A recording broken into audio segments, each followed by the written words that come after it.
Meus irmãos e minhas irmãs, paz e bem.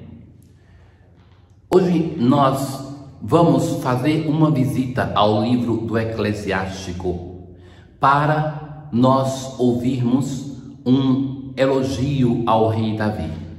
Depois nós vamos voltar ao livro dos reis, mas essa inserção da leitura de hoje do Eclesiástico é porque traz um belíssimo elogio a este rei. Vai dizer assim: como a gordura que se separa do sacrifício pacífico, assim também sobressai Davi entre os israelitas. Então, que esta é a grande oferenda que o povo de Israel fez ao seu Senhor.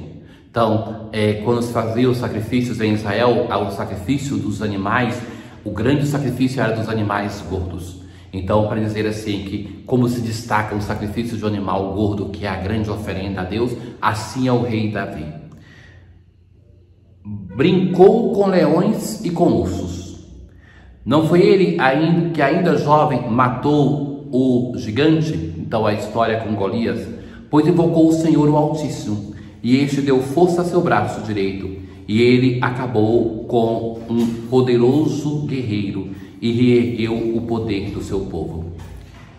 Pois esmagou o inimigo com toda parte, e aniquilou os filisteus. Dava graças ao Senhor, ao Santo Altíssimo, com palavras de louvor. Aí é interessante que veja que as obras grandiosas de Davi, elas não vão ser narradas tanto nessa leitura, nem sequer o seu pecado, mas sobretudo vai falar de uma dimensão de Davi, que é aquela em relação ao culto, à liturgia de Israel, a sua capacidade de louvar, de cantar, de estar diante de Deus. Então a leitura prossegue assim: em todas as suas obras dava graças ao Santo Altíssimo, com palavras de louvor, de todo o coração louvava o Senhor, mostrando que amava a Deus seu Criador. Diante do Senhor colocou cantores, deu grande esplendor às festas e ordenou com perfeição as solenidades até o fim do ano. Fez com que louvassem o santo nome do Senhor, enchendo o santuário de harmonia desde a aurora. O Senhor lhe perdoou os seus pecados. Somente aqui tem a menção de pecados, mas para falar do perdão de Deus, e exaltou para sempre o seu poder. Concedeu-lhe a aliança real e um trono glorioso em Israel.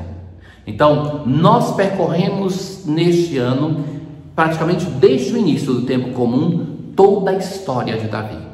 E aqui nós temos um resumo. Mas este resumo não vai falar das suas grandes batalhas, não vai falar dos seus conflitos que saiu vitorioso, não vai falar da expansão do reino, não vai falar de outras coisas tanto quanto da sua capacidade de louvar a Deus. Então Davi é colocado aqui nessa leitura do livro do Eclesiástico como o modelo de louvor e de oração. Então, o salmo de hoje, Salmo 17, são perfeitos os caminhos do Senhor, sua palavra é provada pelo fogo. Nosso Deus é um escudo poderoso para aqueles que a Ele se confiam. Então Davi é aquele que confiou no Senhor, aquele que confiou no Senhor e que o Senhor estava com ele nos momentos difíceis. Concedeis ao vosso rei grandes vitórias e mostrais misericórdia ao vosso ungido, a Davi e a sua casa para sempre. Então sempre a memória da casa de Davi, Davi e sua casa, por causa da profecia messiânica de Natã, que o Senhor não deixaria o trono sem um sucessor de Davi. Na aclamação ao evangelho de hoje, nós vamos rezar: felizes os que observam a palavra do Senhor de reto coração e que produzem muitos frutos, até o fim perseverantes. Então, escutar a palavra de Deus, porque produz frutos, e sermos perseverantes nessa escuta, porque é essa palavra que vai produzindo a transformação, o fruto da conversão na nossa vida. Hoje nós temos no Evangelho a narração do martírio de João Batista. Então, alguns diziam, porque lembram que uma pergunta fundamental no Evangelho de Marcos sobre Jesus é: quem é Jesus? A primeira pergunta. é quem é Jesus? Então aqui no fundo está essa pergunta que é a alma dessa narração do Evangelho. Assim começa. Alguns diziam que João Batista ressuscitou dos mortos. Outros diziam que é Elias ou é um profeta, como um dos profetas. Herodes vai dizer: ele é João Batista. Eu mandei cortar a cabeça dele, mas ele ressuscitou. Então Herodes tinha este trauma, este pecado que carregava essa sombra da sua vida. E então começa a narração do martírio de João Batista. Herodes tinha mandado prender João, porque João condenava a ele pelo pecado de ter se unido à sua cunhada. João dizia a Herodes: não te é permitido ficar com a mulher do teu irmão. Então chega uma ocasião que é oportuna para que a esposa de Herodes pedisse a cabeça de João Batista e assim se livrasse de uma pessoa que a incomodava, porque o Evangelho mesmo vai dizer que Herodes tinha medo de João. Tinha medo pois sabia que ele era justo e santo e por isso o protegia.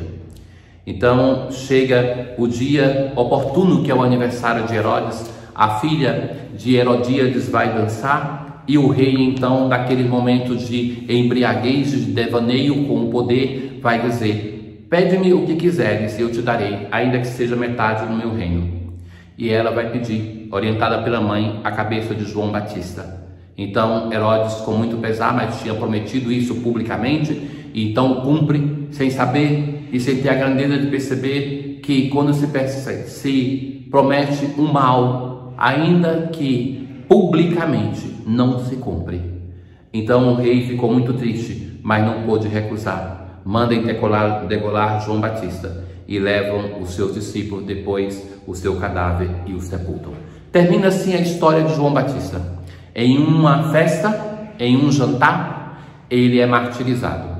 Jesus também, em um jantar, na última ceia, ele vai se doar de modo incruento e começa ali também o seu caminho para a cruz.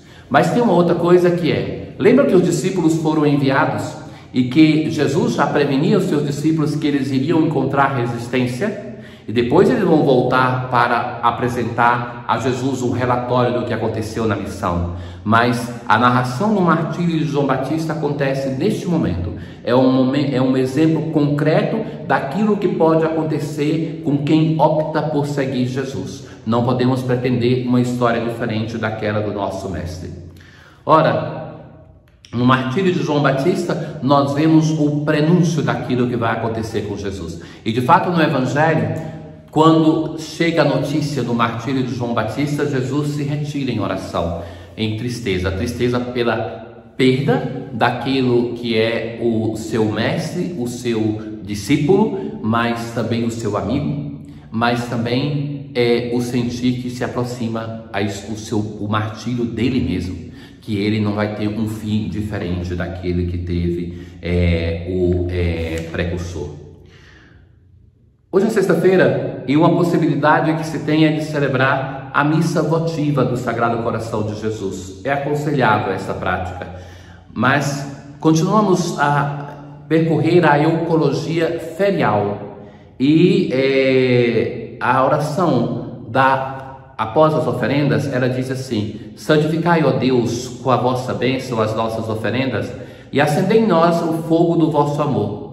Então, que o desejo de que nós nos tornemos oferendas, que nós mesmos sejamos oferendas para o nosso Deus e Senhor, para que assim nós possamos transformar a nossa vida em uma oferenda agradável a nosso Deus.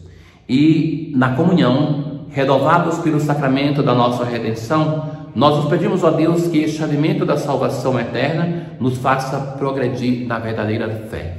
A Eucaristia é o alimento sem o qual nós não progredimos. Se no nosso corpo nós precisamos do alimento para crescer, este alimento por excelência da vida espiritual é a Eucaristia, que faz com que nós tenhamos energia para vencer o mal e para progredir também. Tenham todos um bom dia. O Senhor esteja convosco, Ele está no meio de nós. Abençoe-vos o Deus Todo-Poderoso, o Pai, o Filho e o Espírito Santo. Paz.